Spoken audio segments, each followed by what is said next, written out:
we start with training camp right around the corner.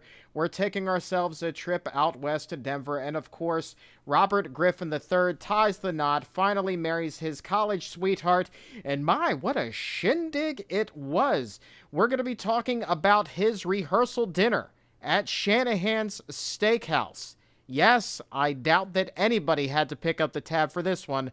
For your coach, he is the namesake, which means everybody eats well, and it's on the house. Just be sure to tip your servers. Tons of Washington Redskins players. There was literally a who's who of teammates both on the offensive and defensive side of the ball. Let's not forget some of his Baylor brethren also there, including, here's my favorite, University President Ken Starr. Yes, that Ken Starr of Bill Clinton, Monica Lewinsky fame, now the president at Baylor University. Head coach Art Briles also there. Tons of his former teammates there. But let's take a look at some of the Washington Redskins who made the cut, who were in attendance there. These are the known players who are there. We're going to go in alphabetical order, and if I leave you off the list, my apologies. Stephen Bowen, the defensive end. Chris Chester, your right guard. Kirk Cousins, backup quarterback. Rex Grossman, also there. The quarterback contingent there. No word on Pat White.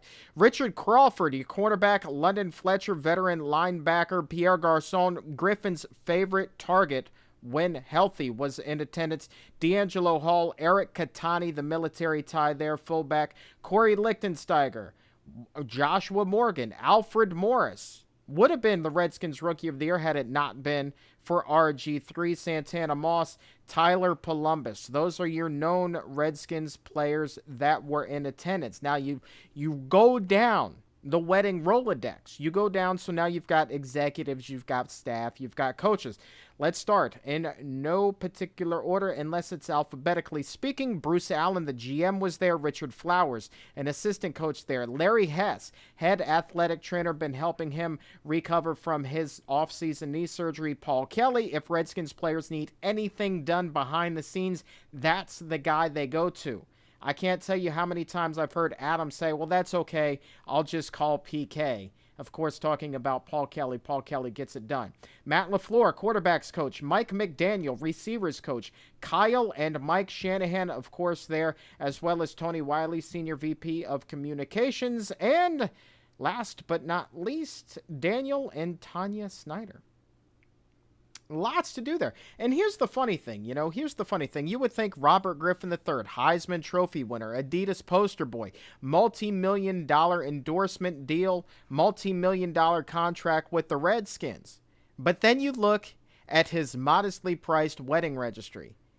And not that there were a whole lot of gifts left to buy after fans discovered his registry online and just showered he and his now wife with gifts. But everything there was modestly priced. And to me, that says, you know what? This was a wedding intended not for multimillionaires, not for billionaires, as in Dan Snyder. No, this was a wedding intended for the middle class. This was a wedding intended for the everyday man. Both families, as I understand it, come from modest backgrounds. His father was military. Not going to be drawing an exorbitant salary there. Not every teammate that he attended Baylor with made it to the NFL. So not a lot of money there. Their friends, their family, their college friends, some of their high school friends in attendance. Not all of them are multimillionaires. Nobody there is perhaps on the financial level of Robert Griffin III, with the exception of the Shanahans and Dan and Tanya Snyder. So why not have something modestly priced? Why not Bed Bath & Beyond? That's a good day when you can make it to Bed Bath & Beyond. Nothing wrong with a little Bed Bath and Beyond. And so that's where the wedding registry was. That, Macy's, and a few other places. Hell, I don't know. I didn't send him a gift. Maybe Carriker did. Maybe he put my name on the card. I don't really know. But so that's what happened out there. Now, of course, the attention shifts to Richmond training camp. And if you think for one second that RG3 and his suspect knee are going to be on the PUP list come day one of training camp, I think you may have another thing coming. This is a man that has defied odds. This is a man that has done what Adrian Peterson did, maybe even one better. We'll have to see how the season plays out.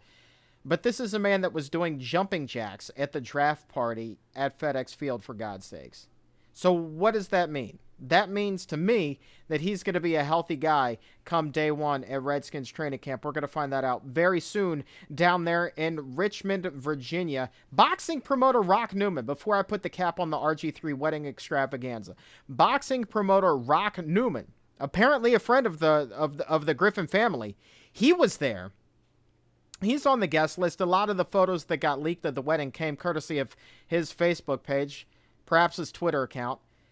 But he seizes the opportunity. He says, you know what? This is a great time for me to go ahead and bash the Redskins name and say that it's offensive. Now, why this boxing promoter wanted to go ahead and use this opportunity as his stage, as his platform for saying the Redskins name should change. By the way, JBL, famed WWE announcer, he said the same thing. But why Newman uses this opportunity to say that the name needs to be changed, hey, that's beyond me. I don't think it was appropriate, but you know what? I'm not Rock Newman. More power to him.